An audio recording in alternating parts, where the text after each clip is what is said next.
broscoria bringari broscoria ribringara broscoria ribrindi. Arrebere broscoria ribringara broscoria ribringara bradusha. Arringando scoto si cala prendere broscoto sakata la bara broso cotosi. Le broso copa le bringara doscoria ribringara broscoria ribringara broscoria. Erri broso coto kata kata karados coto. Erre kata kate broso koto zikata brozi. Erre koto zikale brenda le brosco ribra kata brazi. Arre bere broso koro bringa da branda la dosco ria ribringa rabrozia. Kere brosco ria ribere brosco rabrenda la brados. Aye kara brande riandos carre brosco ria ribaradozia.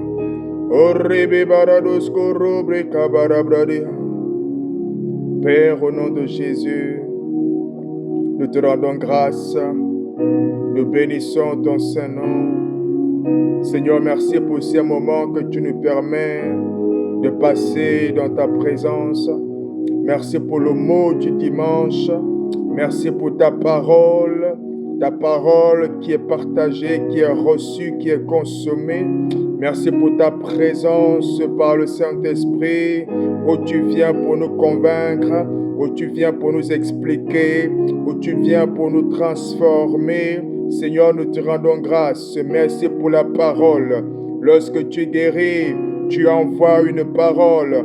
Lorsque tu sors de l'esclavage, tu envoies une parole. Lorsque tu délivres, tu envoies une parole. Et lorsque tu opères des miracles, tu envoies ta parole. C'est pourquoi, Père, au nom de Jésus, alors que tu ne cesses d'envoyer ta parole, dimanche après dimanche, semaine après semaine, nous voulons prendre le temps de bénir et de célébrer ton Saint-Nom à cause de ta bonté, à cause de ta fidélité. Merci, ô Père, parce que tu nous as nourris, parce que tu nous as envoyé la parole de consolation, la parole d'instruction, la parole qui nous explique les mystères, les profondeurs, parce que tu nous as envoyé la parole qui est esprit et vie.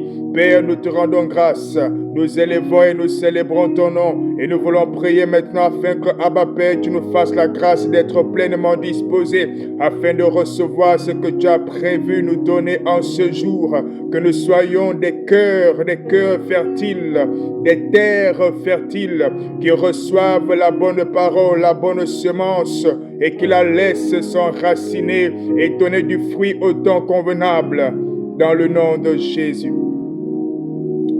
Saint-Esprit, Esprit de Dieu, viens prendre le contrôle de toutes choses. Fais-nous parler, fais-nous prêcher selon ta volonté. Nous nous remettons totalement à toi. Fais toutes choses à merveille. Que le roi lui-même fasse son entrée. Que le roi lui-même nous enseigne. Que le roi lui-même nous explique les choses. Que le roi lui-même vienne changer nos conceptions et nous faire la grâce de la transformation, la grâce de la conversion totale. Dans le nom précieux, dans le nom suprême de notre Seigneur Jésus le Christ, nous avons ainsi prié. Amen, amen, amen, amen. Alléluia, alléluia. Quelqu'un me donne un amen. Alléluia. Nous sommes reconnaissants et nous rendons grâce à Dieu pour cet énième dimanche où l'on se retrouve pour notre moment particulier, le mot du dimanche. Dis à ton voisin le mot du dimanche. C'est encore le mot du dimanche. Dis-lui, c'est encore le mot du dimanche. Alléluia. Alléluia. Le Seigneur nous a fait la grâce déjà il y a un certain nombre de semaines d'entamer un thème. Le thème du choix du Seigneur, le thème de la décision de marcher avec le Seigneur, le thème de la marche par l'Esprit, la marche par l'Esprit. Alléluia. Nous avons par la grâce de Dieu expliqué que choisir Jésus, choisir le Seigneur, c'est marcher selon l'Esprit. Parce que ce sont ceux qui marchent par l'Esprit qui sont fils de Dieu. Et donc, si on n'est pas fils de Dieu, finalement, on n'est pas dans le cercle de ceux que Jésus appelle « Qui sont mes frères? Qui sont mes sœurs ?» Il dit « Ce sont ceux qui font la volonté de mon Père qui est dans les cieux. Ce sont ceux-là qui sont les membres de ma famille. » Alléluia. Et donc, Jésus appartient à une famille. Il est dans une famille. Et dans cette famille, on trouve des gens qui font la volonté du Père. Or, qui connaît la volonté du Père si ce n'est l'Esprit de Dieu lui-même? Parce que c'est lui qui sonde tout, c'est lui qui connaît les choses, c'est l'esprit de quelqu'un qui sait ce qu'il y a dans la personne. Alléluia. Alléluia. Et donc, on a mis en évidence le fait que choisir Jésus, marcher avec Jésus, c'est en réalité marcher par l'Esprit. Être conduit par l'Esprit, être poussé par l'Esprit, opéré par l'Esprit, décidé par l'Esprit, marcher par l'Esprit. C'est ce qu'on a expliqué. Et que donc finalement, en fait, ce n'est pas une histoire de chanson, de mélodie. Que choisir Jésus, ce n'est pas Jésus prend ta place, Jésus prend ta place. Non. Cette adoration, c'est super. Alléluia. On n'a pas de reproche à lui faire. Mais ce que nous sommes en train de dire, c'est que donner la place à Jésus, ce n'est pas une chanson. Donner la place à Jésus, c'est une discipline de vie. Donner la place à Jésus, c'est se laisser conduire. Se laisser conduire signifie renoncer. Renoncer, cela signifie capituler. Ça veut dire qu'à un moment donné, il y a quelqu'un qui pilotait, il y a quelqu'un qui conduisait, il y a quelqu'un qui décidait, il y a quelqu'un qui agissait en fonction de je ne sais quoi, de la chair. Et à un moment donné, cette personne va capituler et dire « Je ne sais pas faire. Je ne sais pas décider. Je ne sais pas diriger. Je ne sais pas gérer. Je ne sais pas prendre les bonnes décisions. Je ne sais pas ce qui va arriver. Je n'ai pas les bonnes stratégies. Je capitule totalement et je dis « Seigneur, conduis-moi. Seigneur, conduis-moi. » Et là, tu dis « Seigneur, prends la place. Seigneur, je te laisse la place. » Et c'est pour dire « Esprit de Dieu, viens et conduis-moi toi-même.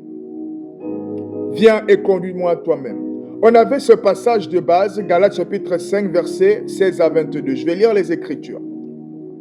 Je dis donc, marchez selon l'Esprit et vous n'accomplirez pas les désirs de la chair. Car la chair a des désirs contraires à ceux de l'Esprit. Alléluia.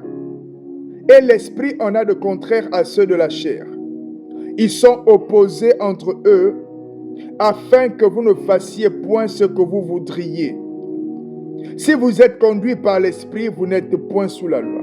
Donc il est écrit, les deux sont opposés entre eux. Les désirs de l'Esprit, que du coup sont les désirs que l'Esprit tire du Seigneur, tire de Dieu le Père. Les désirs de l'Esprit, donc ce qui est la volonté de Dieu. Parce que Jésus dit, ceux qui font la volonté de mon Père, c'est ceux-là, mais c'est ceux-là qui sont les membres de ma famille. Et donc, les désirs de l'Esprit, c'est ça qui est la volonté en question aussi. Alléluia. Et si quelqu'un me suit. Et donc, cette volonté-là, ces désirs-là de l'Esprit, ils sont opposés avec les désirs de la chair. Les deux sont opposés. Il est écrit afin que vous ne fassiez point ce que vous voudriez. Autrement dit, il n'y a pas de neutralité. Dis à quelqu'un, il n'y a pas de neutralité. Appelle ta copine là, appelle ton pote, dis-lui, mon frère, il n'y a pas de neutralité. Toi, tu dis, tu ne vas ni chez les sorciers, tu ne vas non plus à l'église, tu n'es pas avec Satan, tu n'es pas avec Dieu non plus. Dis-lui, il n'y a pas de neutralité. Et tu lui partages Galates chapitre 5, versets 16 à 22. Alléluia. Il n'y a pas de neutralité. Lorsque nous sommes en train d'opérer, nous sommes poussés soit par l'un, soit par l'autre, afin que vous ne fassiez point ce que vous voudriez. Et vous voyez donc, c'est-à-dire que d'une certaine façon, par défaut, il y a un choix qui est fait quand même. Et à chaque fois que nous faisons quelque chose, il y a un camp dans lequel on est en train de marquer le point. Vous avez déjà assisté à un dépouillement dans un bureau de vote? Vous voyez, on met les noms des candidats au tableau. Et il y a des personnes qui sont en train de dépouiller. Quand on sort un bulletin, si le bulletin correspond à l'un des candidats, on va ajouter une barre au niveau de l'endroit où on est en train de collecter, de centraliser la notation, les points collectés par ces candidats. On va rajouter un à chaque fois. Est-ce que tu vois ça? Il en est de même lorsque nous sommes en train d'agir. En réalité, il y a deux royaumes. Le reste là, c'est la décentralisation. Le reste, c'est la décentralisation. Tu vois un pasteur, c'est la décentralisation. Tu vois un prophète, c'est la décentralisation. C'est le Père qui permet aux uns et aux autres, au travers des ministères, de pouvoir déployer le royaume des cieux. De pouvoir être des représentants du royaume des cieux. C'est pour ça qu'il est écrit par l'apôtre Paul que nous faisons donc des fonctions d'ambassadeurs pour le royaume. Alléluia.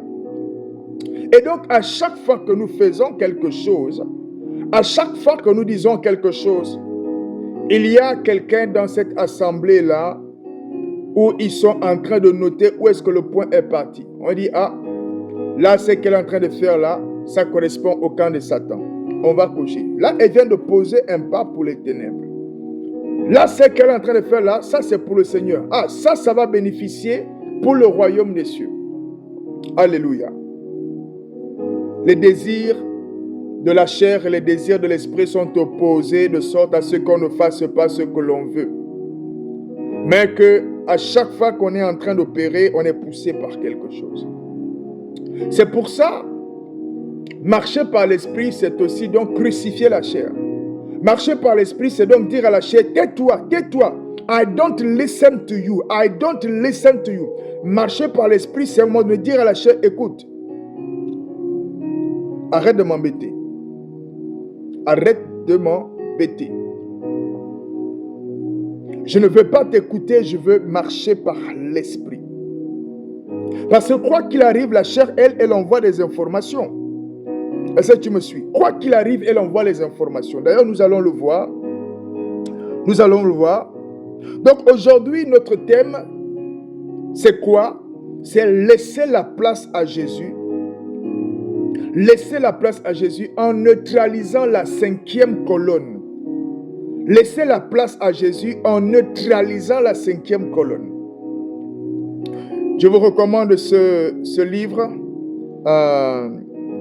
de l'apôtre Ivan Castanou, Neutraliser l'ennemi public numéro 1, la chair. Alléluia.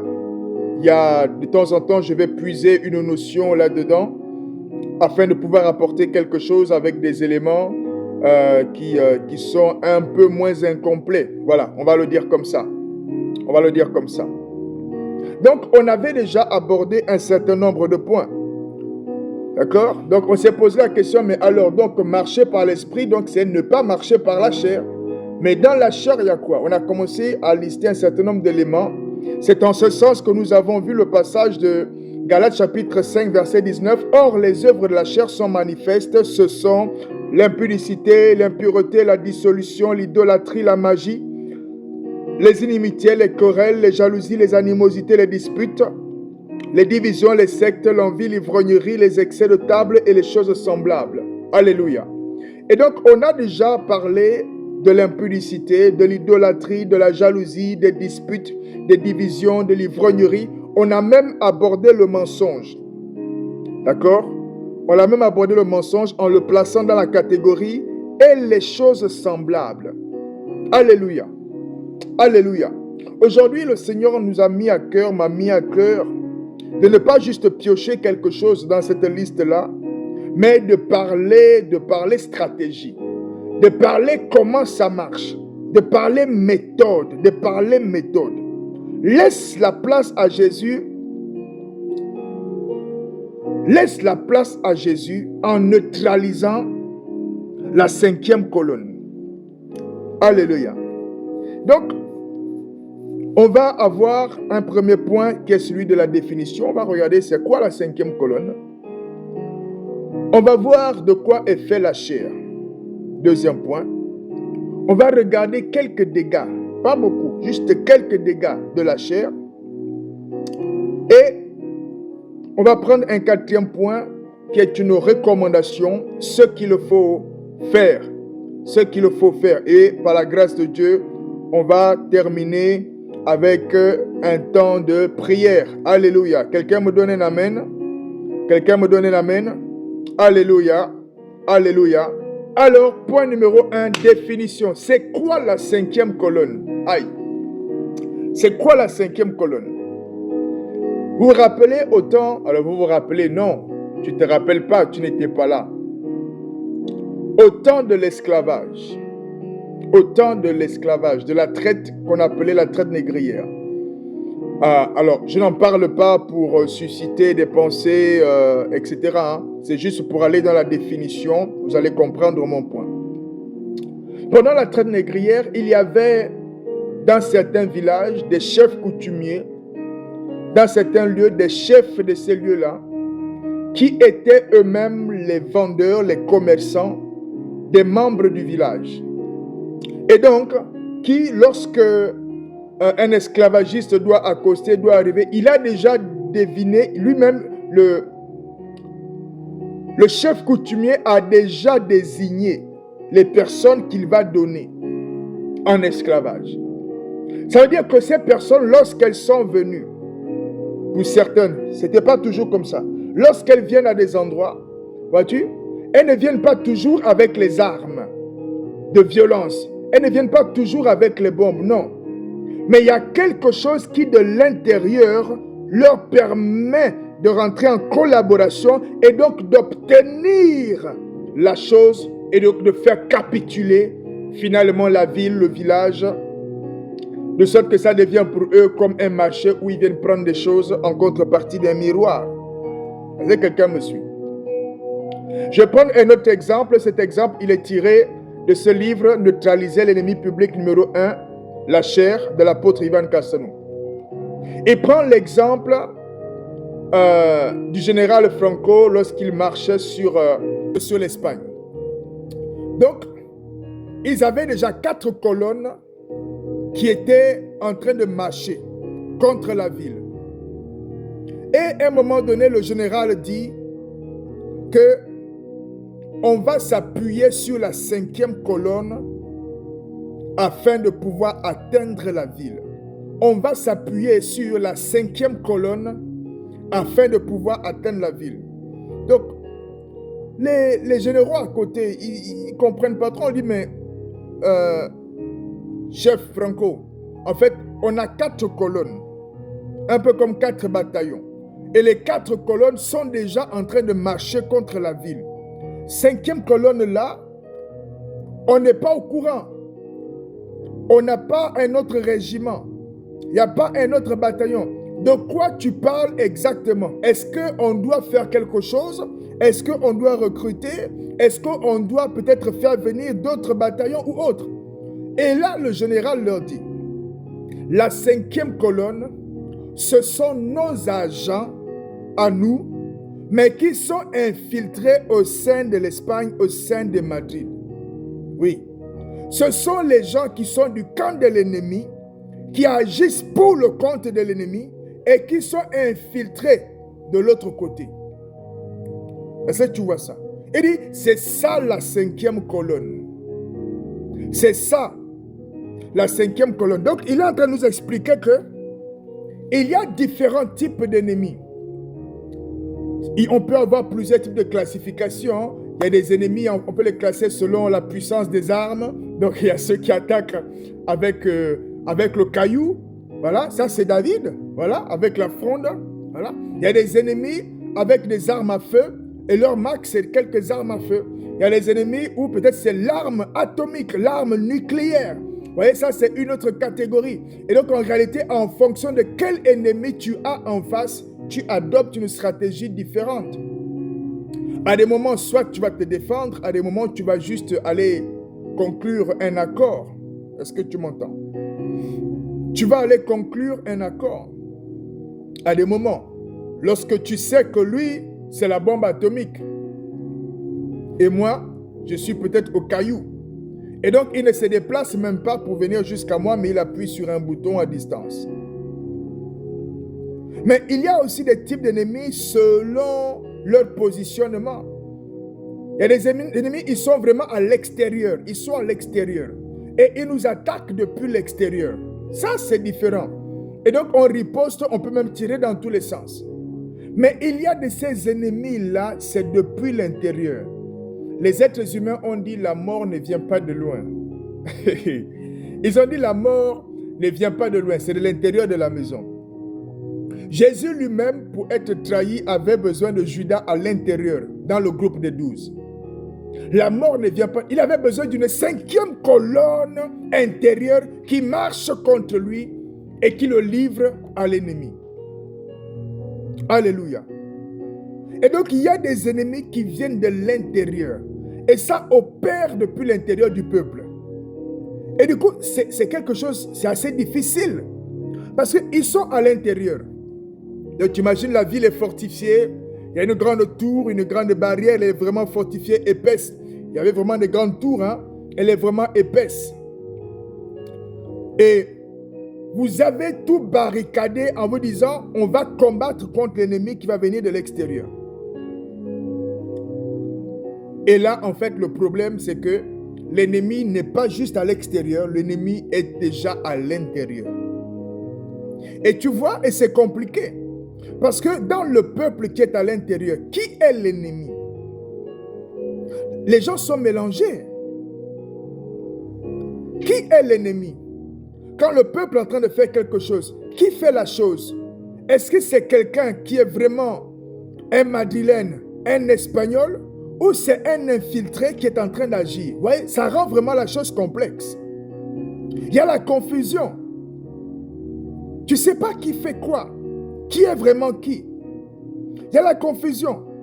Et tu ne peux pas non plus prendre une arme et tirer de l'intérieur pour dire, allez, je nettoie ton cas aujourd'hui. Non. C'est compliqué. Et pourtant, cet ennemi-là, qui a réussi à s'infiltrer, va commettre des dégâts. Regarde. Moïse, dans le ministère que Dieu lui avait donné, il avait... La mission, c'était sortir le peuple d'Israël de la servitude au pays d'Égypte. Mission 2, conduire ce peuple jusqu'à Canaan. Au moins les deux là. Le sortir, étape 1. Le conduire, le faire entrer à Canaan, étape 2. Tu vois? La première étape, c'est une étape où pour faire cela, en réalité, c'était Dieu qui opérait, Moïse et Aaron qui partaient exécuter. Ça s'est passé. Ça s'est passé.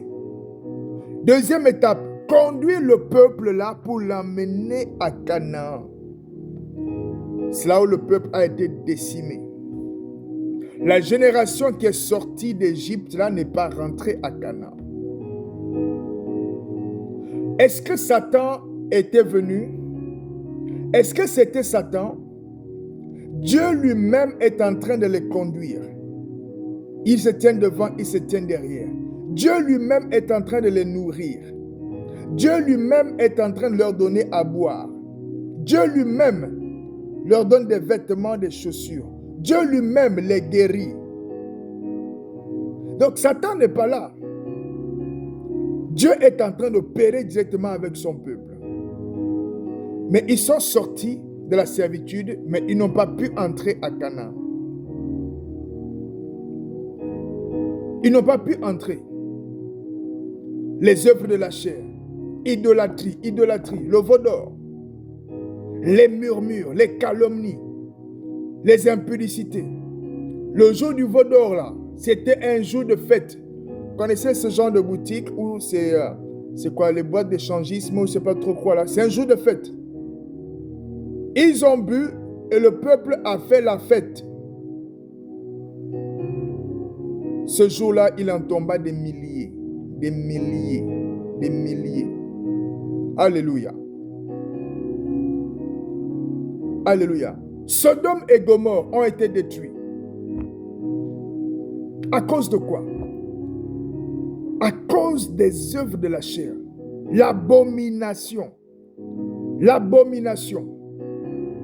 Est-ce que tu me suis? Cette ville en était arrivée au point, un messager, des passants, des personnes qui ne sont pas de la ville, ils arrivent là dans la cité. Vous les voyez de l'extérieur. Après, vous ne les voyez plus, mais vous comprenez qu'ils sont dans telle maison. Et puis, toute la ville se rassemble pour dire, faites sortir les deux messieurs-là, on va coucher avec eux. Tu vois à quel point ça en était arrivé. Et Dieu avait envoyé les deux anges là, les anges là plutôt, afin qu'ils aillent exterminer la ville. Afin qu'ils aillent exterminer la ville. Exterminer quelle ville? Une ville qui marche par la chair. Qui marche par la chair. On prend l'exemple de David. Le monsieur, on ne sait pas ce qu'il fait sur le toit. Il voit les femmes qui se lavent nues depuis le toit. Bon, je ne sais pas si c'était la première fois qu'il la voyait nue. Et visiblement, depuis son toit où il était en train de se balader là-haut, il a la vue sur quelqu'un qui est en train de se laver nu. Mais il sait que c'est la femme de quelqu'un. Tu vois? Il sait que c'est la femme de quelqu'un, mais il envoie les gens aller la chercher. On la ramène chez lui et il couche avec elle ce jour-là même. Et en fin de compte, c'est quoi? La mort est dans la maison. Les impudicités, ses enfants, un de ses enfants qui couche avec une de ses femmes. Tu vois? Tu vois? Il y a des œuvres qui sont quand même à ne pas négliger. À ne pas négliger. Notre point 2, ça va être juste un point explicatif. Quel est le monde de la chair? C'est quoi la chair? Par quoi la chair passe? Alléluia. Par quoi la chair passe? Comment la chair opère? C'est quoi les outils de la chair? Tu vois? Tu vois? Tu vois? La chair, c'est le monde des 5 sens. Pas le monde des organes, mais c'est le monde des 5 sens. Les sens sont là afin de capter les informations et de les renvoyer à l'âme. Et lorsque ces sens captent les infos et les renvoient à l'âme, là, deux choses. Soit l'âme est sous domination et l'âme va exécuter ce que la chair a demandé. Soit l'âme n'est pas sous domination, l'âme est restaurée et l'âme va dominer. Alléluia. Alléluia. Alléluia. Alléluia. Donc, c'est le monde des 5 sens. Les sens, c'est quoi? Ben, c'est la vue, par exemple. Pas l'œil. L'œil, c'est l'organe. Les sens, c'est la vue, par exemple. David a vu. Ça part de là, son péché. Tu vois? Il a vu. Il a convoité. Il y a la vue. Il y a l'odorat. L'odorat. Tu sens une odeur d'alcool, tu es déjà emporté. Tu veux. Oui. Il y a l'odorat, il y a le goûter. Puisque dans les œuvres de la chair, il est écrit aussi que les excès de table en font partie. Alléluia. Il y a lui, ce qu'on entend. Ce qu'on entend. Donc ça capte les informations et ces informations sont envoyées à l'âme. Qu'est-ce qui passe par tes oreilles? Qu'est-ce que tu entends? Il est écrit que la foi vient de ce que l'on entend. Ça signifie que ce que tu entends te fait avoir foi ou te fait croire en ce que tu as entendu. Te fait croire à certaines choses, te fait croire à un certain domaine. Donc en fonction de ce que tu entends, c'est en train de te formater à croire ces choses-là. C'est pourquoi si tu prends plaisir à écouter des histoires de tromperie, tu es en train de formater ton âme à être à l'aise avec ces choses-là. Tu vois? C'est-à-dire que ça ne te dérange plus, ça ne va plus te déranger. Lorsque tu habitues tes oreilles à écouter les histoires de violence, les histoires de viol, etc., tu es en train de formater ton oreille, ton ouïe, ton âme à pouvoir vivre avec ces choses-là. Tu vois? Lorsque tu prends tes yeux et tes yeux sont en train de prendre plaisir encore et encore à regarder des films, je ne sais pas moi, c'est quoi? Maîtresse d'un homme marié, ou encore, qu'est-ce qu'on peut trouver d'autre? Amant d'une femme mariée, qui regarde les films comme ça, c'est ça le plaisir, le titre du film. Et puis, on a le plaisir de chercher le suspense. Est-ce qu'on va la... Tu vois? La foi vient de ce qu'on entend. En fait, la foi vient de ce que le sens capte. Tu vois? Ce que tu captes là, c'est ça qui est en train de générer la foi. L'oreille, l'ouïe, la vue, l'odorat, le goûter, le toucher. Et la chair est en train d'opérer au travers de ces sens-là pour capter les informations. Tu vois, tu es en train de te balader, tu n'as rien demandé à personne. Et puis bam, tu tombes comme ça sur une poitrine qui est en train de faire « Regardez-moi, ding ding, regardez-moi, ding ding, regardez-moi ». Tu n'as rien demandé. Et voilà, tu es perturbé. Voilà, tu es perturbé. Une sœur qui est en train de se balader et elle tombe sur un monsieur habillé d'une façon bizarre, indécente. Le pantalon est un peu descendu, les choses sont un peu visibles, etc. Et voilà, tu es perturbé. Il y a un frère, par exemple, il avait un corps de bodybuilder, quelque chose comme ça. Et à une cérémonie, à quelque chose comme ça, il était venu et il était comme en t-shirt, mais vraiment laissant transparaître les muscles, les tablettes de chocolat, ainsi de suite. On lui a dit, mon frère, nous, on a des sœurs qui sont fragiles. Tu ne peux pas venir comme ça. Parce que l'œil voit, l'œil envoie l'information. Et ensuite, les personnes tombent. Il y en a qui vont peut-être tomber de suite. Il y en a qui vont commencer à penser et ils vont tomber dans la convoitise. Il y en a qui vont même plus loin, ils vont dans la masturbation, etc. Ainsi de suite. Le monde des 5 sens. Je voudrais juste faire un focus maintenant en réalité sur les dégâts à partir des sens. C'est là qu'on voit aussi qu'en réalité, la chair, c'est vraiment le monde où les 5 sens sont en train d'opérer afin d'envoyer certaines informations à l'âme. Quelques dégâts à partir des sens. Déjà, c'est clair que lorsqu'on fait quelque chose par la chair, c'est une semence. Et donc, à un moment donné, on récolte. Galates chapitre 6, verset 8. Celui qui sème par la chair moissonnera de la chair la corruption. Les qu'on sème par la chair, on moissonne de la chair. Mais qu'est-ce qu'on moissonne en retour? C'est la corruption. On va prendre quelques exemples. Alléluia. Alléluia. Alléluia. Alléluia. Prenons le cas de lui, par exemple. 1 Roi chapitre 19, verset 2 à 4. Je lis la parole du Seigneur. Jézabel envoya un messager à Élie pour lui dire que les dieux me traitent dans toute leur rigueur. Si demain, à cette heure, je ne fais pas de ta vie ce que tu as fait de la vie de chacun d'eux. Tu as entendu? Ce qui s'est passé, c'est quoi? On est dans 1 Roi chapitre 19.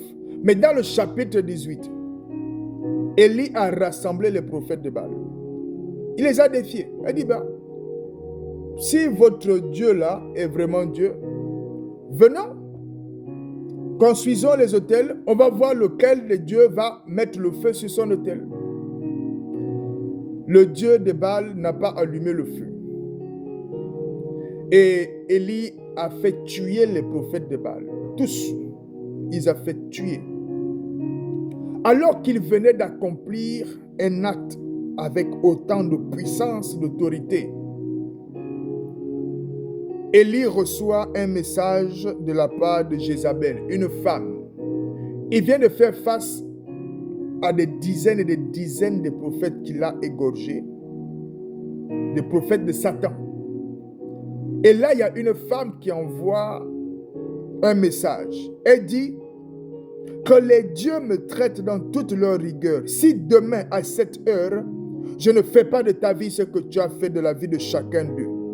Verset 3, écoute. Élie, voyant cela, se leva et s'en alla pour sauver sa vie. Il a fui. Un homme de foi. Un homme de foi. Élie était un homme de la même nature que nous. Hey, un homme de foi qui commande au ciel. Un homme de foi qui fait descendre le feu. Un homme de foi. Élie. Son oreille a entendu. Le gars, la peur est rentrée. La foi avait disparu. Prophète du Seigneur, représentant de Dieu, il a capitulé, il a fui dans le désert. Tu vois, ça c'est juste en passant par lui. Et la chair a manifesté la peur, la chair a manifesté.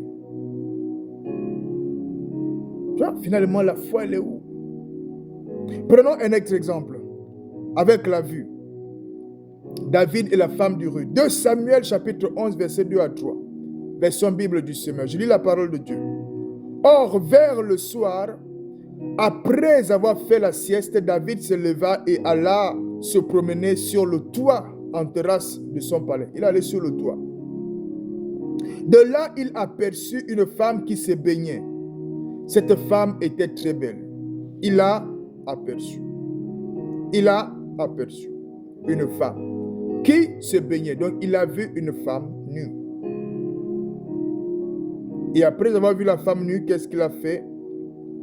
David fit demander qui elle était. On lui dit, c'est Bathsheba, la femme, la fille d'Eliam, l'épouse d'Uri le Hittite.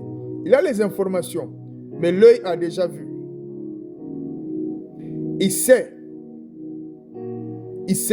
il connaît la loi du Seigneur, il sait. Il a les informations, c'est la femme d'Uri. Mais l'œil a déjà vu. Et donc David veut aller jusqu'au bout. 2 Samuel chapitre 11 verset 4.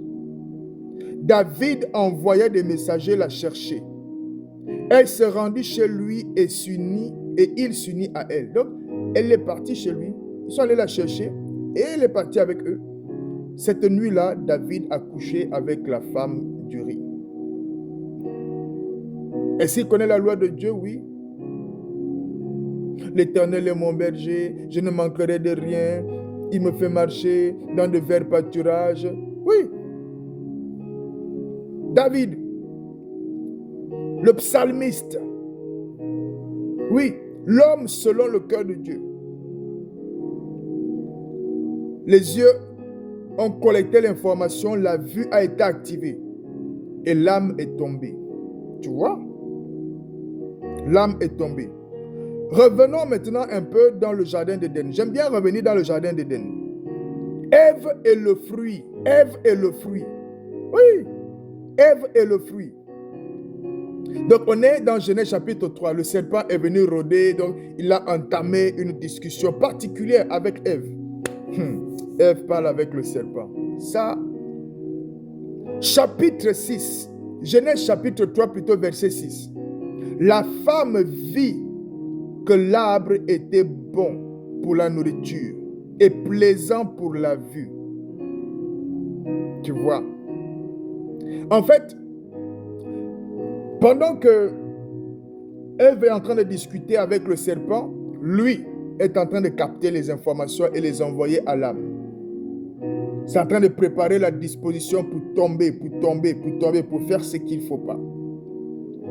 Et les yeux aussi vont s'ajouter. Donc la vue va aussi s'ajouter. Et à un moment donné, quand Ève regarde comme ça, elle voit que non, le fruit là est bon, le fruit là est agréable, l'arbre là est beau, et tout ça. Est-ce que tu vois? Je vais prendre la version Bible expliquée. Bible expliquée, Genèse chapitre 3, verset 6. La femme vit que les fruits de l'arbre étaient agréables à regarder. Agréables à regarder. Hey! La vue a envoyé l'information. C'est-à-dire qu'à partir de ce moment-là, à partir du moment où les sens se sont activés pour travailler et envoyer les informations à l'âme, à partir de ce moment-là, Ève est tombée. Les oreilles, lui avait déjà commencé à capituler, l'âme avait déjà commencé à capituler par les informations que lui envoyait lui. Oui. Puisque Ève est dans une conversation où elle est en train de manifester un peu de doute. Et à un moment donné, la vue aussi envoie les informations. La vue dit à l'âme de Ève, est-ce que tu ne vois pas comment le fruit de l'arbre est agréable à regarder? Hey, est-ce que tu ne vois pas comment cet arbre, ce fruit est bon pour la nourriture? Comment il est plaisant pour la vue? Il envoie les informations. Et qu'est-ce qui est écrit par la suite? Il est écrit, la femme vit que les fruits de l'arbre étaient agréables à regarder, qu'ils devaient être bons et qu'ils donnaient envie d'en manger pour acquérir un savoir plus étendu. Après ça, c'est quoi la suite immédiate? Elle en prit. C'est quoi la suite immédiate lorsque le roi David a vu la femme de quelqu'un? Ben, il est rentré dans un processus pour la faire venir. Oh, quelqu'un pourrait dire, oh non, il s'est d'abord renseigné. Mais mon frère, quand il a eu les renseignements là, il a fait quelque chose de ça? Non, il n'a pas fait quelque chose de ça.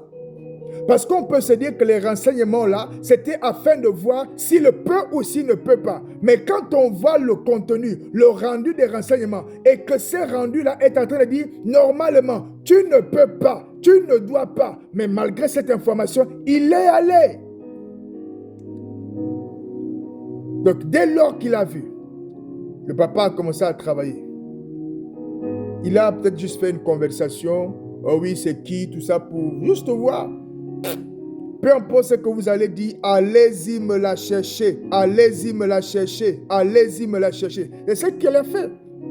Et c'est ça que Ève a fait. Tu vois? C'est ça que Ève a fait. Il y a des cocktails, il y a des moments où c'est un cocktail de sens qui est en train d'opérer et d'envoyer les informations à l'âme afin que tu tombes. Je me suis posé la question par rapport à Pierre qui avait renié Jésus jusqu'à 3 reprises. Je dis, mais qu'est-ce qui s'est passé en fait avec Pierre? Comment la chair a opéré avec Pierre afin qu'il ne tienne pas? Et là, j'ai pensé, Pierre a vu quand on est venu arrêter celui qui ressuscite les morts. Pierre a vu lorsque on frappait cette personne au dos. Pierre a entendu la peine de mort qu'on avait donnée contre cette personne. Pierre a entendu, Pierre a ressenti, etc., etc. Est-ce que quelqu'un me suit? Est-ce que quelqu'un me suit? Et donc finalement, d'une certaine façon, Pierre avait reçu comme un cocktail d'activités de sens qui bombardait au niveau de son âme. Ça bombardait. Ce qu'il a vu avec les yeux. Et quand je lui ai expliqué, tu as vu, Pierre, tu as vu, c'est ça même qui va t'arriver. Ce qu'il a entendu avec les oreilles, la sentence de mort, les coups de fouet, quand ça frappe, ça fait pam. Esaïe dit, on a tracé des longs sillons sur son dos. Pierre entend comme ça, bam, boum, bam, boum, bam, boum, bam, boum. Pierre entend tout ça. Oui. Pierre est là dans la foule comme ça. L'atmosphère envoie des informations bizarres au niveau de son toucher. J'ai la pression. Et puis il y a quelqu'un qui ose venir dire, oh, mais tu te connais toi? Tu étais avec lui?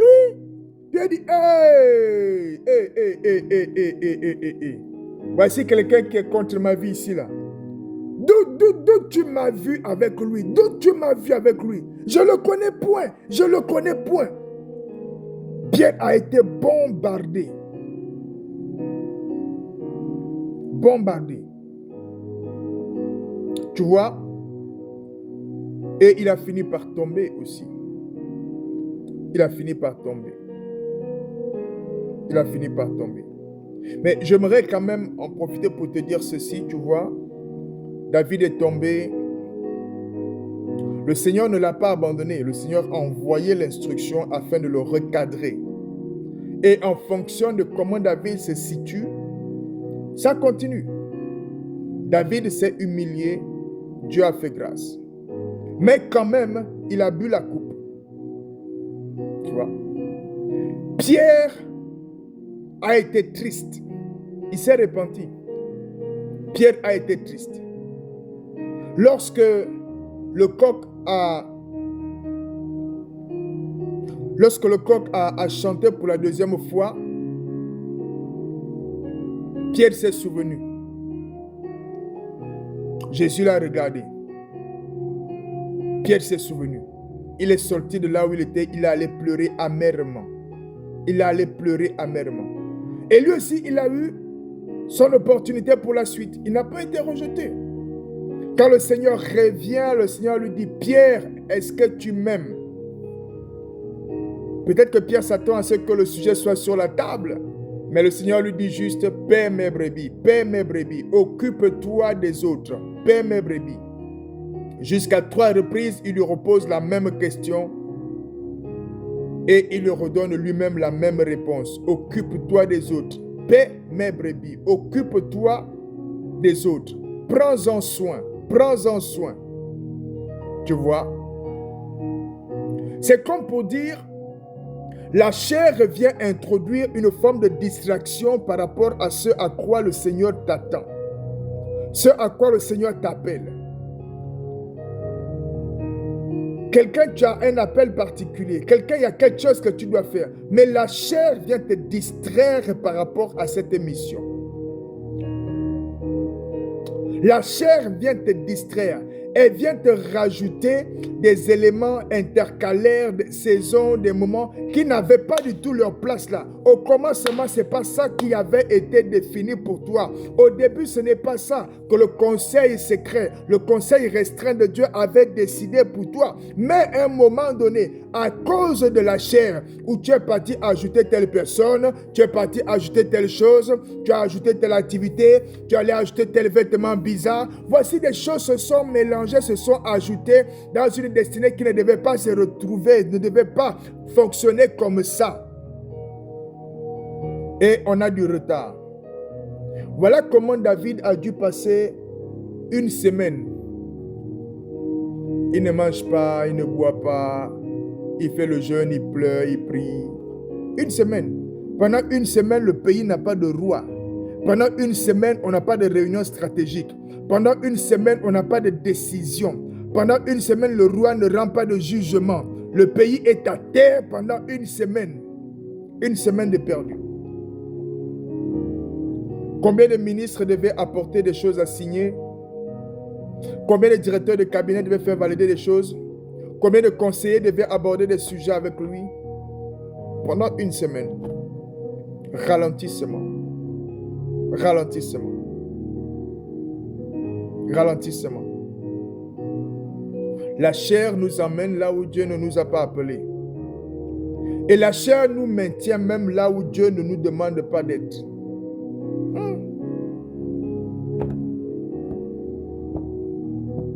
Alléluia. Alléluia. La chair fait des dégâts.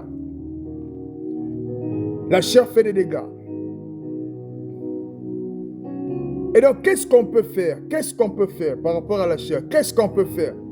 Bon, je pense que c'est pas mal quand même de se méfier. De se méfier des sens. C'est pas mal, hein? Ça a du sens pour quelqu'un? de se méfier des sens, tu te méfies, c'est-à-dire que tu regardes quelque part et tu vois que ça t'a renvoyé une certaine information, tu sens que l'info n'est pas bonne, tu te méfies, peut-être que tu ne regardes plus là-bas, ça a du sens pour quelqu'un. Il y a des endroits où il faut couper le lien. Il faut se méfier.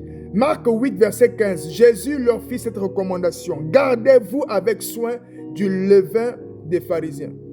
Mais les pharisiens vont parler, en fait. Mais il dit, attention, méfie-toi de ça. Ce qui va sortir de leur bouche, méfie-toi de ça. Ne mets pas ton oreille partout. Méfie-toi de ça. Méfie-toi de ça. Deuxième chose qu'on peut faire, on peut traiter les informations que les sens nous retournent. On peut traiter ces informations-là à la lumière de la parole. À la lumière de la parole. Est-ce que ce que je suis en train de recevoir par la vue, est-ce que c'est bien? Est-ce que c'est conforme à la volonté de Dieu? Est-ce que ce que je suis en train de recevoir par les oreilles, est-ce que c'est conforme à la volonté de Dieu? On va prendre cet exemple que Jésus nous donne lui-même, un exemple parfait, On est dans le livre de Matthieu chapitre 4, versets 4 à 11. Tu vois, et Jésus est conduit dans le désert et il va être tenté par l'ennemi. Lisons la parole.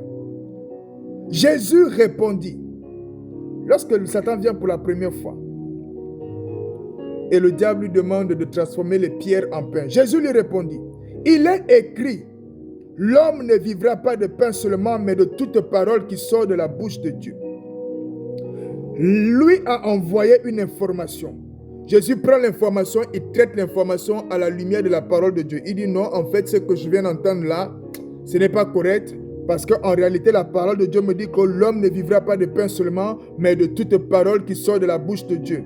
Satan repart. Il revient. Et là, il lui dit, si tu es fils de Dieu, jette-toi en bas, car il est écrit, il donnera des ordres à ses anges à ton sujet. Et ils te porteront sur les mains, de peur que ton pied ne heurte contre une pierre. Donc, il est revenu, encore avec les informations, en passant encore par lui.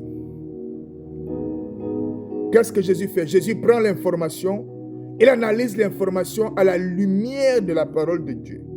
Jésus lui dit, il est aussi écrit. Est-ce que tu m'entends? Il est aussi écrit. Il est aussi écrit. Il est aussi écrit. Et Satan va revenir encore pour dire, si tu te prosternes, je vais te donner les gloires. Je vais te donner les gloires de ce royaume. Jésus va encore prendre l'information là, qu'on lui renvoie l'essence. Parce qu'à un moment donné, il le transporte et il lui montre. Donc la vue reçoit les informations. Les oreilles, lui, reçoit les informations. Il le transporte pour l'amener, il le positionne quelque part. Donc même le toucher reçoit et envoie les informations. Il y a plusieurs sens qui sont en train de recevoir, de capter et d'envoyer les informations à l'âme de Jésus. Qu'est-ce qu'il fait? Il prend l'information et il regarde à la lumière de la parole de Dieu. Et Jésus dit, il est écrit, tu adoreras le Seigneur ton Dieu et tu le serviras lui seul. Traiter les informations retournées par les sens à la lumière de la parole de Dieu. À la lumière de la parole de Dieu. Alléluia. Alléluia. Alléluia. À la lumière de la parole de Dieu. C'est-à-dire que ce n'est pas parce qu'on a entendu quelque chose à un endroit en particulier que ça vaut. Non, non, non, non, non. Si moi, frère Landry, je dis quelque chose, tu dois aller vérifier les Écritures. Tu dois aller vérifier. Et si tu trouves que je me suis trompé, envoie-moi l'information afin qu'on puisse vérifier et qu'on puisse corriger la trajectoire.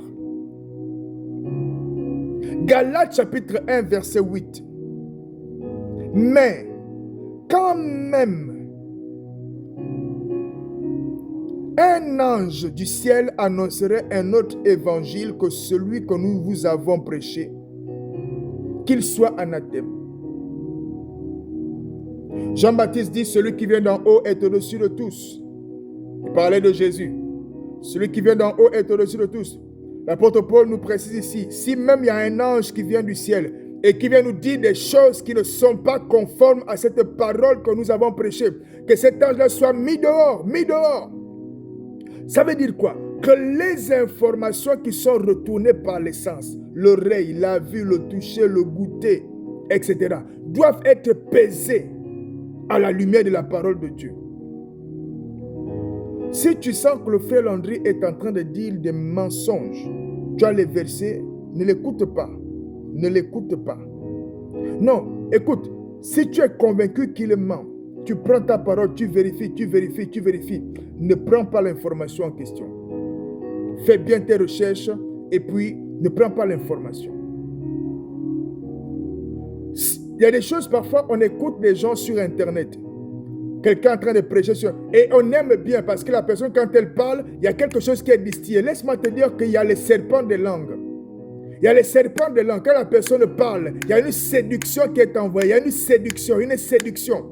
Et on prend plaisir à écouter. Il y a un serpent de langue qui est en train d'opérer. La séduction.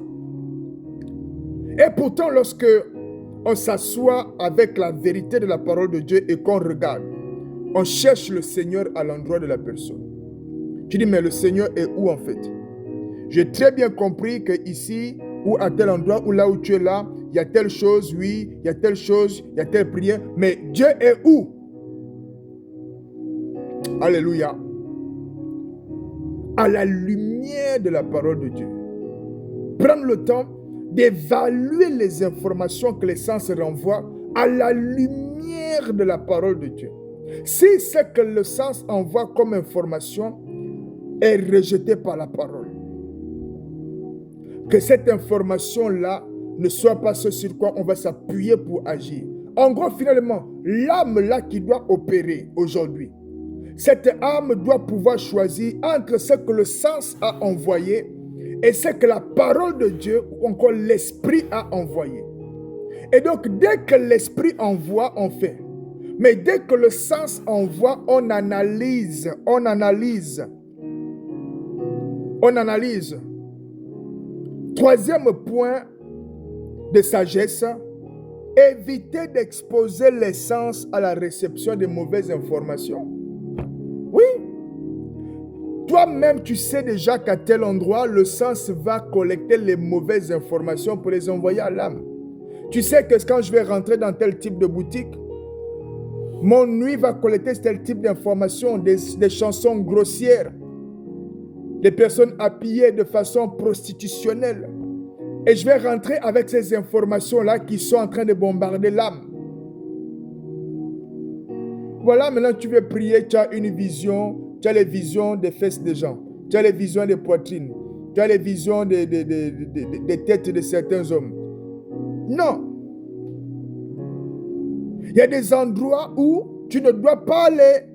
Pourquoi? Parce que tu évites d'exposer les sens à la réception de mauvaises informations. 1 Corinthiens chapitre 10, verset 14. C'est pourquoi, mes bien-aimés, fuyez l'impudicité. Il dit fuyez. Donc, tu connais un endroit, plutôt fuyez l'idolâtrie. Donc, tu connais un endroit, il y a l'idolâtrie. Il dit de fuir. Il dit de faire quoi? Il dit de fuir cet endroit. Donc, ça veut dire que je vais éviter d'aller exposer les sens à cet endroit-là. Je vais éviter d'aller exposer mes oreilles à cet endroit-là. Un endroit rempli d'idolâtres qui sont en train d'avoir des conversations d'idolâtrie. Et puis moi, je vais aller avec mon petit niveau. Ou même, je n'arrive pas. La petite chose que Dieu me demande de faire, je n'arrive pas. Mais moi, j'ai décidé que là où c'est écrit fuyez, je ne fuis pas. Je vais dompter la parole de Dieu et je vais démontrer à Dieu, je vais démontrer aux anges, je vais démontrer au monde spirituel que moi, cette parole, je suis au-dessus. Je ne fuis pas. Moi, je résiste et je tiens. Non. Ne pas exposer les sens à la réception de mauvaises informations. Fuyez l'idolâtrie. Fuyez l'impudicité. Oui. Il y a un endroit avec ces gens-là, avec ces amis-là, avec ces copains-là, avec ces copines-là. Ça ne parle que de prostitution. Ça ne parle que des garçons. Ça ne parle que des hommes mariés. Ce n'est pas ta place. This is not your place. This is not your place. This is not your place. Ta place n'est pas là. Ta place est dans la sainteté. Ta place est dans la sainteté. Ta place est dans la sainteté. Alléluia. Est-ce que quelqu'un m'entend? Évitez d'exposer les sens à la réception de mauvaises informations. Alléluia. Alléluia. Alléluia. 1 Pierre chapitre 1 verset 15. Mais puisque celui qui vous a appelé est saint, vous aussi soyez saints. Alors, celui qui vous a appelé est saint, vous aussi soyez saints. Donc, là où je vais aller mettre mon oreille, saint.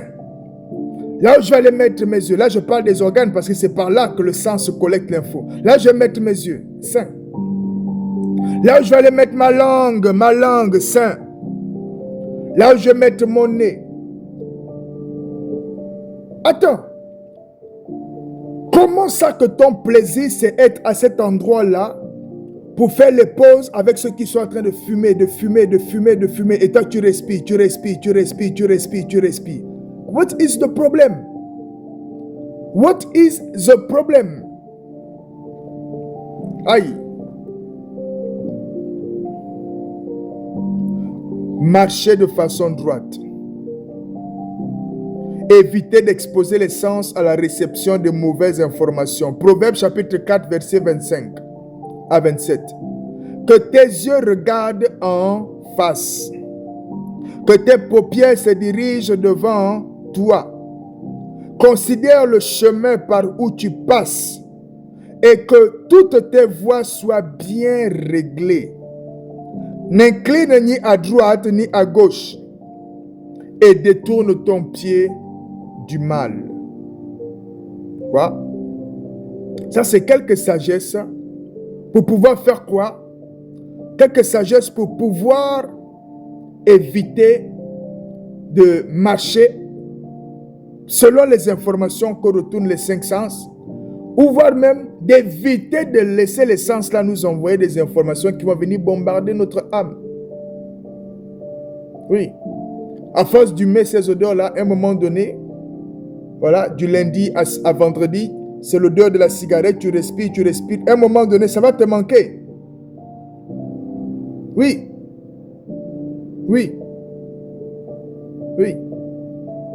À force d'écouter les musiques de débauche là, les musiques de prostitution, des musiques sexuelles, des musiques grotesques, grossières, à un moment donné, c'est ça qui est inscrit à l'intérieur et c'est ça qu'on aime. Et tu vois, le vocabulaire commence à changer. L'âme a été touchée. Et tu vois, c'est tellement beaucoup plus facile par la suite de tomber dans toutes sortes de choses. La personne est déjà à l'endroit même où la disposition se fait.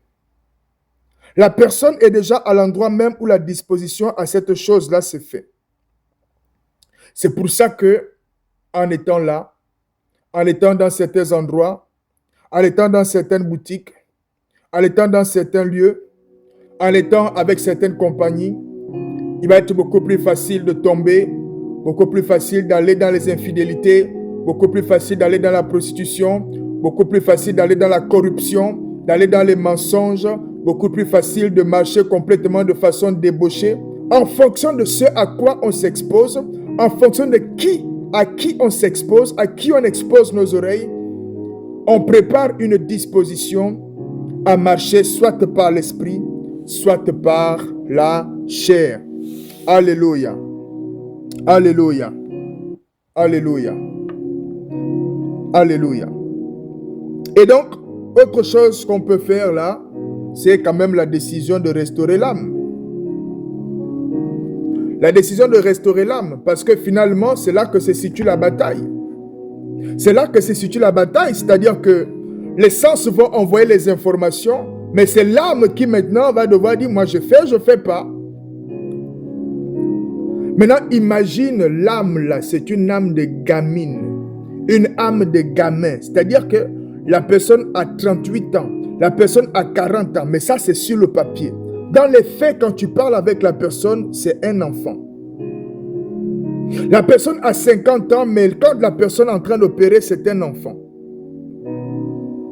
L'âme, c'est pareil. L'âme grandit. Et l'âme peut être l'âme d'un enfant. L'âme peut vraiment être l'âme d'un... C'est pas juste des histoires d'apprentissage, tu vois. Parce qu'il y a sur des trucs de formation, tu apprends, après tu sais faire telle chose, tu avances, etc. Mais tu vas voir, l'âme est vraiment restée au stade d'enfant. C'est-à-dire que traiter quelque chose, un sujet de façon objective, la personne ne sait pas faire ça. S'asseoir pour traiter la chose en toute intelligence, en toute sagesse, la personne ne sait pas faire ça. Décider et travailler de sorte à faire quelque chose de bien, à améliorer quelque chose, à chercher quelque chose qui est bien, à chercher une excellence. La personne, ah mais j'ai pas envie, tu vois. Mais en même temps, la personne veut quand même avoir l'excellence. C'est-à-dire que la personne mérite mieux. Mais elle-même, elle ne peut pas donner mieux aux autres afin qu'ils aient une meilleure compagnie, des meilleurs conseils, une meilleure présence en sa présence. La restauration de l'âme. Lorsque l'âme n'est pas restaurée, les informations qui arrivent là, elles sont traitées à la manière d'une âme qui n'est pas restaurée. Une âme qui n'est pas restaurée n'est pas mature. Donc après ça, ce n'est pas une injure. Une âme qui n'est pas restaurée n'est pas mature. Une âme qui est blessée, c'est une âme qui, lorsqu'une information arrive, l'âme ne voit pas l'information, l'âme voit juste le point de la blessure. Une âme qui a du rejet, qui a subi du rejet, lorsque quelque chose se passe, cette âme ne voit pas ce qu'on lui dit, elle ne voit pas ce qu'on lui demande. Elle voit, est-ce qu'elle peut trouver une façon de reconnaître une forme de rejet dans ce qui se passe. Tu peux dire à la personne, le travail que tu as rendu là, ce n'est pas exactement ça. Il faudrait faire comme ci, comme ça, comme ça. Une âme restaurée va prendre la consigne et aller vérifier et le refaire comme on lui a demandé. Une âme qui n'est pas restaurée va se mettre à en faire un problème. Considérant, quand on regarde même la personne en train de parler, comme si en fait le point ce n'est pas le travail, le point c'est devenu la personne. Ça c'est une âme qui n'est pas restaurée. L'âme qui n'est pas restaurée marche dans la confusion, c'est-à-dire elle ne sait pas traiter le sujet de façon objective. L'âme qui n'est pas restaurée ne sait pas traiter le sujet de façon objective. Elle confond les sujets avec elle-même. Elle ne sait pas mettre le sujet est là et moi je suis là. Si le sujet est là, dans le sujet je peux lire le rejet, l'âme est là, la personne est là. Et tout, dès qu'il y a un sujet, c'est comme s'il s'agit de la personne. Telle chose n'est pas bien, la personne se sent mal. Telle chose est améliorée, la personne se sent mal. Telle chose devait être plutôt être faite comme ça, la personne se sent mal. Mettre un peu de propriété là, la personne se sent mal. Mettre un peu de discipline là, la personne se sent mal. Ça, c'est l'âme qui n'est pas restaurée. Et du coup, tu vois cette âme qui n'est pas restaurée là. Où est-ce qu'elle peut aller concrètement? En tout cas, dans les élévations, où est-ce qu'elle peut aller? Où est-ce qu'elle peut aller? Parce qu'en fait, les choses qui sont en train d'arriver, les sujets qui sont en train d'arriver, c'est ça, les éléments de matière sur lesquels on va s'appuyer aussi pour grandir ou pour faire des grandes choses. Mais les choses en question, nous, on ne les voit pas. On voit ce qui nous permet de râler, on voit ce qui nous permet de bouder, on voit ce qui nous permet de voir qu'on nous a rejetés, on nous a critiqués, on nous a frappés, on nous a humiliés, on nous a persécutés, on a mal parlé de nous. C'est juste ça qu'on voit. Tu vois, Moïse avait une âme particulière quand même. Hein? Des millions d'individus comme ça là, je ne sais pas des milliers, des centaines de milliers, tu les fais sortir par la main puissante de Dieu d'Égypte. Et pendant que tu marches avec eux, ils sont en train de murmurer sur toi. Et tu pars quand même plaider chez Dieu pour qu'il pardonne. C'est fou, hein? Et tu continues ta mission. Tu continues ta mission.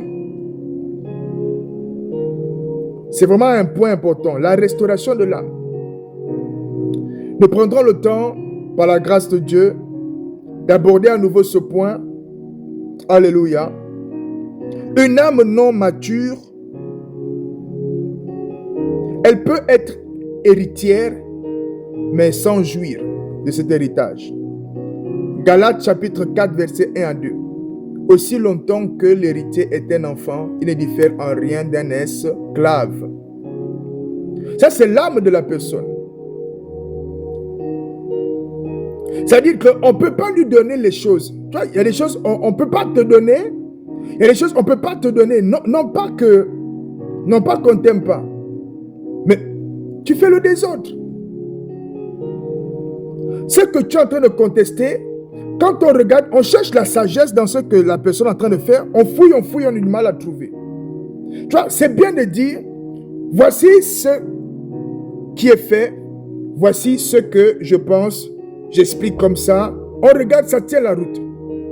Mais tu n'arrives même pas à expliquer. Mais tu es juste fâché. Tu n'arrives même pas à expliquer, mais tu es juste fâché. Et de l'autre côté, l'autre il va peut-être arriver, il a expliqué, il pose bien les choses sont claires. Tu vois que c'est compliqué. Comment on va prendre la chose qui est très importante là pour mettre entre les mains de quelqu'un qui a du mal et puis lui dire, vas-y, fais. Comment on va faire ça? On prend le cas des entreprises, par exemple. On prend le cas des entreprises. Ton âme n'est pas restaurée. Tu ne sais pas gérer l'argent. Tu fais le désordre.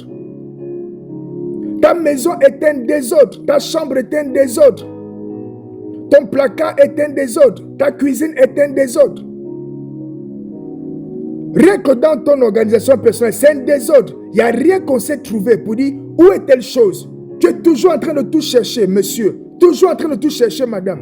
Maintenant, mais qui va te confier la direction de toute une entreprise où il faut ordonner les choses alors que tu es totalement indiscipliné?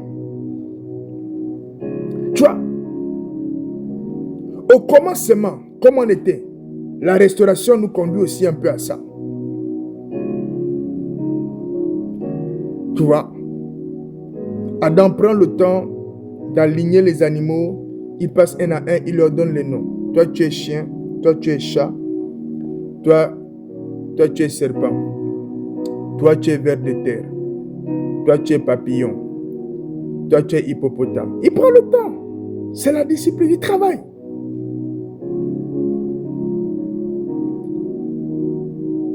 Il y a l'héritage qui va avoir du mal à être dans la main parce que parfois on combat nous-mêmes la chose qui nous fait y accéder. On combat la maturité. Parfois on combat la maturité, on combat la sagesse. On combat la sagesse. Et on fait la chose comme avec la folie, avec le manfoutisme. Mais ce que la personne est en train de faire, c'est totalement bizarre. Mais la personne peut insister. Elle demeure dedans. Il demeure dedans. Tu ne comprends pas. L'âme là n'est pas restaurée. L'âme restaurée s'arrête et s'interroge. Ce que je suis en train de faire là, est-ce que c'est bien? L'âme restaurée s'interroge. Est-ce que c'est ça? De sorte à ce que lorsque Dieu doit maintenant te confier, lorsque Dieu doit maintenant il va mettre maintenant un certain nombre de ressources entre tes mains. Il sait qu'en mettant les ressources là entre tes mains, tu ne vas pas devenir la personne qui va souiller les enfants des gens dans les quartiers. En mettant cet argent entre tes mains, tu ne vas pas devenir la personne qui va maintenant souiller tout le quartier, qui va souiller le pays. Tu ne vas pas devenir la personne maintenant qui commande sur les grands frères parce que tu as un peu d'argent. Non. Une âme qui n'est pas restaurée est gérée par quelqu'un d'autre. Aïe. Aïe. Aïe. Une âme qui n'est pas restaurée est gérée par quelqu'un d'autre. C'est-à-dire que lorsque l'âme n'est pas restaurée, donc, ça veut dire lorsque la personne n'a pas atteint le niveau de la faculté à pouvoir recevoir certaines informations de la part des sens. Et la personne, donc, n'évalue pas les informations afin de prendre une décision et de acter son fonctionnement à la lumière de la parole de Dieu. Mais la personne marche au pif. Il y a telle information que le sens m'a envoyée, j'ai explosé. Il y a telle information que l'oreille m'a envoyée, j'ai explosé. Il y a telle information que lui m'a envoyée ou la vue m'a envoyée, j'ai explosé. Ça c'est la preuve. Ça, si tu cherches les preuves, est-ce que l'âme là est restaurée? Regarde. Dès qu'il y a l'information avec la vue, regarde comment la personne réagit. Regarde comment je réagis. Regarde comment tu réagis. Et ça, tu peux voir que, frère Landry, quand même, hein, faut prier encore pour la restauration de l'âme, hein. Oui. Et du coup, tant qu'on n'a pas encore cette faculté-là, en tout cas, on a la faculté, nous avons la capacité en Jésus. On peut tout par celui qui nous fortifie. Maintenant, il faut accepter. Il faut accepter. Il y en a, ils savent, mais ils refusent. Il y en a, ils savent, mais ils refusent. Ils combattent la vérité, ils combattent la sagesse, ils combattent la discipline. Ils combattent. Ils veulent juste boire le lait et le miel, mais ils ne veulent pas le travail qui va avec. Ils veulent juste manger le gibier rôti, mais ils ne veulent pas le rôtir eux-mêmes. Ça aussi, c'est une vérité. Donc, lui envoie les infos. La vue envoie les infos. Ces informations-là, si je ne prends pas le temps de les analyser, de les regarder à la lecture de la parole de Dieu et ensuite décider, selon la parole de Dieu, qu'est-ce que je fais, où est-ce que je vais? Écoute, ça dit que mon âme est contrôlée par autre chose. Parce que du coup, je vais avoir un comportement, je vais avoir des actions, des réactions qui sont dirigées par autre chose. Donc moi-même, je ne fais plus le travail par l'esprit de regarder est-ce que non. C'est arrivé, j'ai arrivé, tu vois, l'âme non restaurée, c'est une âme, c'est ça, c'est ça. Une âme qui n'est pas restaurée, c'est une âme, on ne prend pas le temps. Le sens a envoyé l'information que dit la parole de Dieu et j'essaye. J'ai vu, j'explose.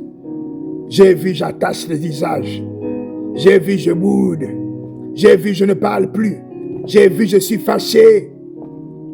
Analyse. Lis les Écritures. Va prier. Essaye. Tu vois? Parce que c'est vraiment désagréable. On va prendre quelqu'un qui est comme ça et on va le mettre PDG d'une entreprise de 1082 personnes. Et puis la personne rentre avec le visage attaché. Je t'enlève le jour même. Je t'enlève le jour même. Je t'enlève le jour même. Et puis la personne c'est quoi ça? L'âme restaurée est une âme qui se ferme les portes. Enfin plutôt l'âme qui n'est pas restaurée est une âme qui se ferme les portes. Parce qu'à des endroits, il y a certaines pressions qui sont. Il y a des niveaux dans les affaires, il y a des pressions qui sont là. Tu tiens une entreprise, plutôt tu tiens une réunion, vous avez une réunion, et ce sont des grands patrons de grandes sociétés qui sont là. Mais voici quelqu'un qui n'a, lui, quand il amène un travail, on ne peut pas dire ça, on peut l'améliorer comme ça. La personne prend tout pour elle-même. Mais qui va se réunir à la réunion? On est en train de parler des emplois, on parle de profit, on parle des investissements. Et puis toi, tu crois qu'on va se réunir, ils vont se réunir à 10 ou à 5 dans une réunion, ils vont parler des milliards d'investissements. Et puis le sujet c'est, telle personne risque de se sentir offusquée. Non, on va t'enlever et puis on va mettre quelqu'un qui va accepter qu'on peut dire, non, le travail là, oui, c'était bien, mais il faut mieux faire. Il faut ajouter ça, il faut ajouter ça. Et sans se fermer complètement, sans se braquer, sans se mettre à bouder. Tu vois, bouder, ce n'est pas un métier. Bouder, ce n'est pas un métier.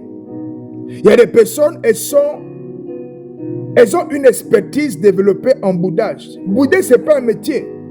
Comment tu as fait pour avoir le master en bouding? Et quand on s'assoit pour parler avec toi, ou encore lorsqu'on t'appelle au téléphone, ou alors quand on va se retrouver en réunion, ou alors lorsque vous allez vous retrouver, je ne sais pas où, les deux personnes qui sont là, tu n'arrives même pas à comprendre quel est le problème de l'autre. Tu n'arrives pas à parler. Parle! Tu es grand! Quelqu'un d'autre gère la vie de celui qui a l'âme qui n'est pas restaurée. Donc c'est en fonction de ce que la chair veut faire monter comme l'information, c'est ça qu'on va vivre dans la maison. Je suis fâché. C'est ça qu'on va vivre dans la maison. En fonction de ce que les sens ont envoyé comme information, c'est ça que le monsieur avait fait vivre les gens dans la maison. Une âme non restaurée limite la prospérité. Jean 3, c'est ça, hein? 3 Jean plutôt, chapitre 1, verset 2. 3 Jean, chapitre 1, verset 2. Je souhaite que tu prospères à tous égards, comme prospère l'état de ton âme. Que tu prospères à tous égards, comme prospère l'état de ton âme. Les deux vont ensemble. Tu vois? Pour ça, tu prends l'âme d'un enfant. On ne peut pas prendre cette âme-là et puis on va lui donner toute la grosse responsabilité. Même lorsque le roi est un enfant, on l'a ouin que c'est lui le roi. Il est quand même roi, c'est vrai, mais ce n'est pas lui qui prend les décisions. Ce n'est pas lui qui prend les décisions. Alléluia. Alléluia. Est-ce que ce message fait du bien à quelqu'un? Est-ce que ce message fait du bien à quelqu'un? Hein? Ce qu'il faut faire, c'est méfier des sens. Traiter les informations retournées par les sens à la lumière de la parole de Dieu. 3. Éviter d'exposer les sens à la réception de mauvaises informations. 4. Restaurer son âme. Donc dans la restauration, il y a plein de sujets à venir. Comment restaurer? Voilà, puisque là on a plutôt parlé du pourquoi. Comment restaurer? Alléluia. Alléluia. Est-ce que ce message a fait du bien à quelqu'un? Est-ce que quelqu'un a reçu quelque chose? Est-ce que quelqu'un a bien compris? La cinquième colonne, l'ennemi interne qui est un infiltré à l'intérieur de nous-mêmes. Alléluia. L'ennemi interne. Alléluia. L'ennemi interne est un ennemi décisif. C'est un ennemi décisif. Un ennemi décisif. L'ennemi interne, on a vu qu'il a été décisif avec Ève face au serpent lorsqu'elle regardait le fruit et qu'elle regardait l'arbre. On a vu que l'ennemi interne a été décisif face à Bathsheba lorsque David l'a vu nu et qu'il était là sur le toit de son palais. On a vu que la vue avait été décisive dans l'action de David. Il a vu et par la suite, les actions ont été déclenchées. Alléluia. Nous allons prier. On va prendre un temps de prière. Est-ce que tu peux commencer par parler en langue? Rebrozo kole brengalos korie brengara dos koto arrebebebebebo chapala brozo koro arrebrozo koro brengare braskoria erekatatatatatatata robre korinda las koto peledosa maladozia belekatoze lebrozo kapaladozi rebre koro broso para erabadakata iroso rekatuzeke malobretozia. Père, au nom de Jésus, nous te rendons grâce.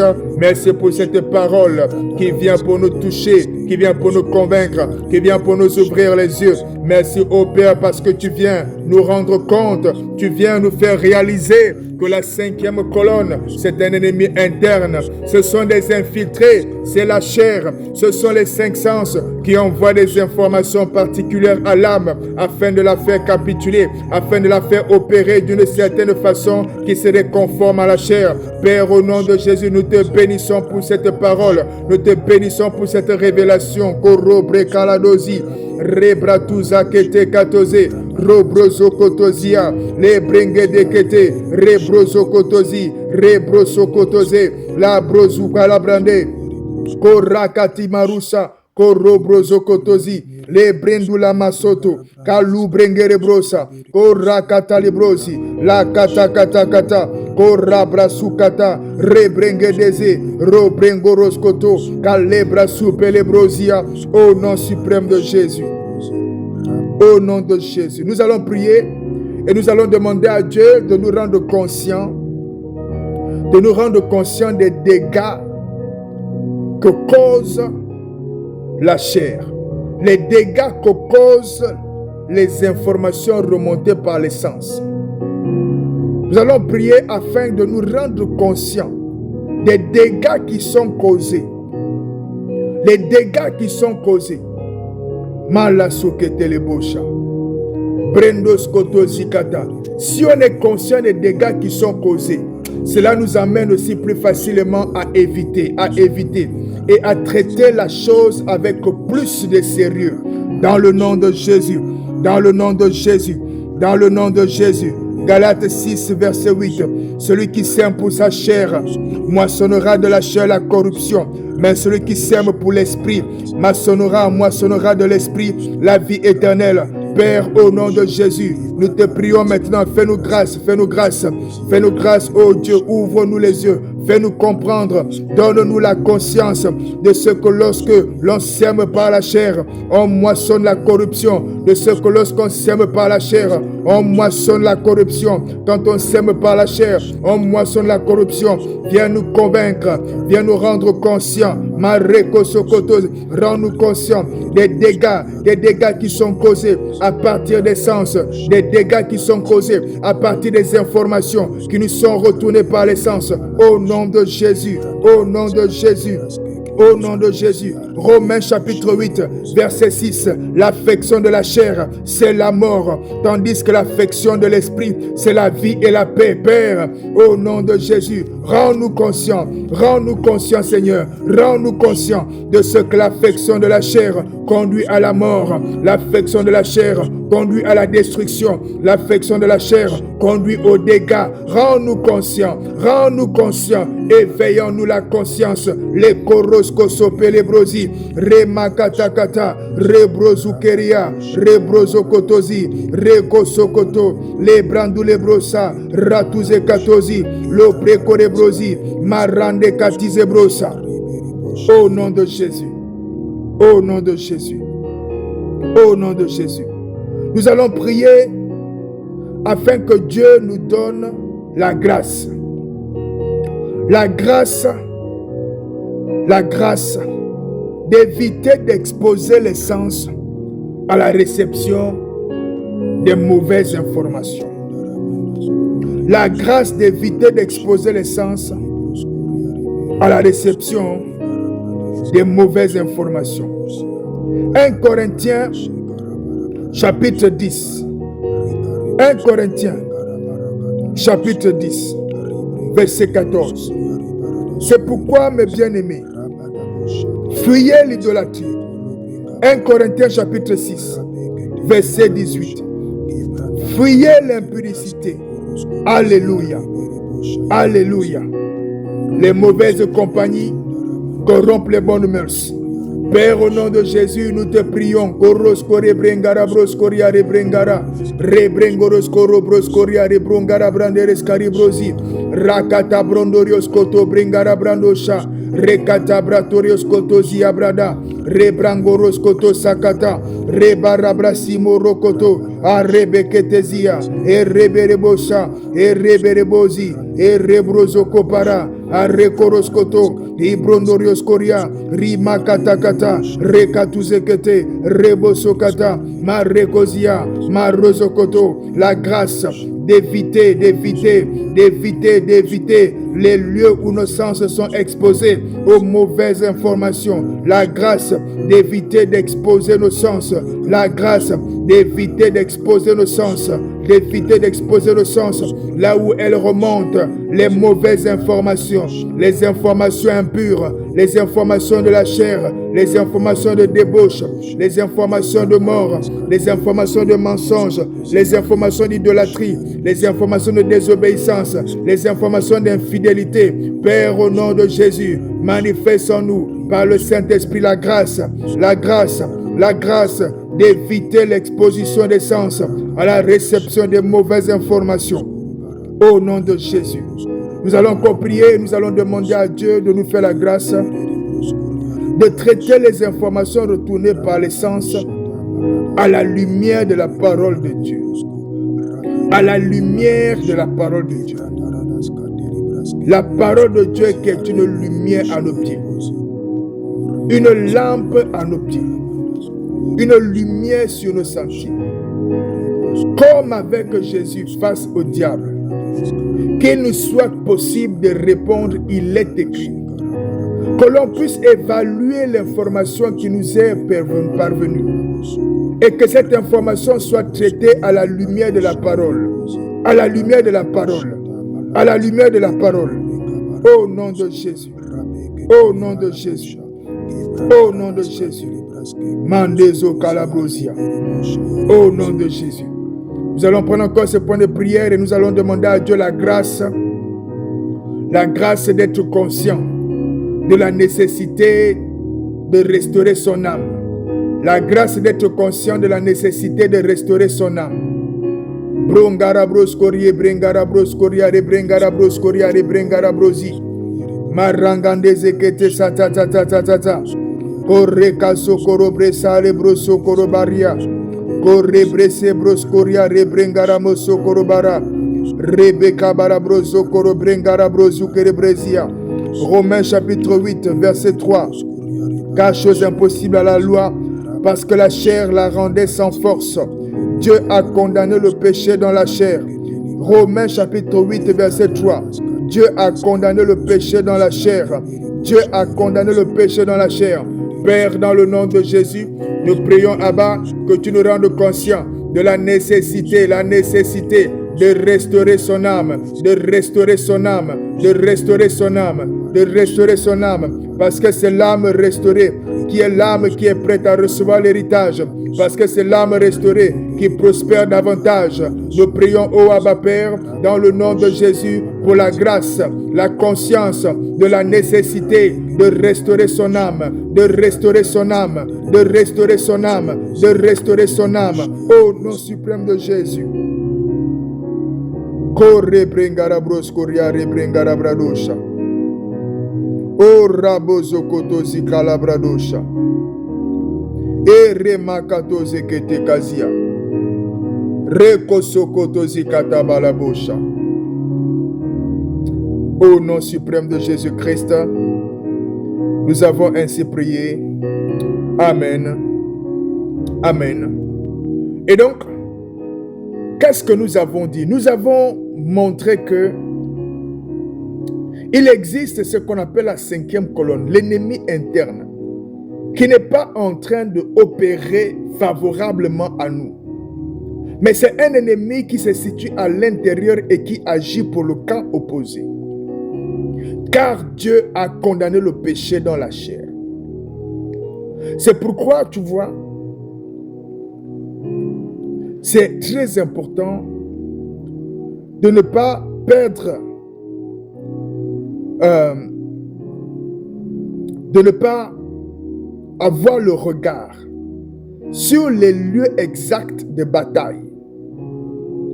C'est pourquoi c'est vraiment important d'avoir les regards sur les lieux exacts de bataille. Parce que la bataille a lieu là où se trouve l'ennemi. La bataille a lieu là où se trouvent les intérêts de l'ennemi. Donc, si je suis en guerre face à un État, la bataille ou les bombes que l'on va envoyer, c'est pour détruire l'autre État et détruire les intérêts de cet autre État-là. Quelqu'un me suit? Donc, il est important d'avoir le regard sur l'ennemi. Où se trouve l'ennemi? Où est-il positionné? Et aussi par où est-ce qu'il m'attaque? Tu vois? Parce que si l'ennemi, je suis là, l'ennemi est là, et moi j'attaque là-bas, mais l'ennemi ici, il m'attaque là, et moi j'attaque là-bas, il y a un problème. Il n'y a pas de défense. On m'attaque là, il n'y a pas de défense. Moi j'attaque là-bas, il n'y a pas de défense.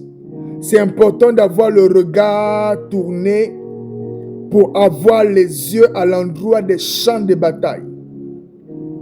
David est allé sur le champ de bataille et il a marché contre Goliath.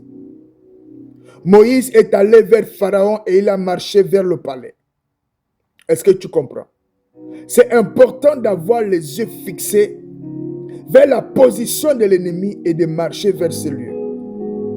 Donc là, si on t'explique qu'il y a un ennemi qui se situe à l'intérieur et que la façon de fonctionner avec cet ennemi, c'est d'intercepter les informations qu'il envoie au travers des 5 sens et de traiter ces informations-là, il ne faut pas que tu négliges.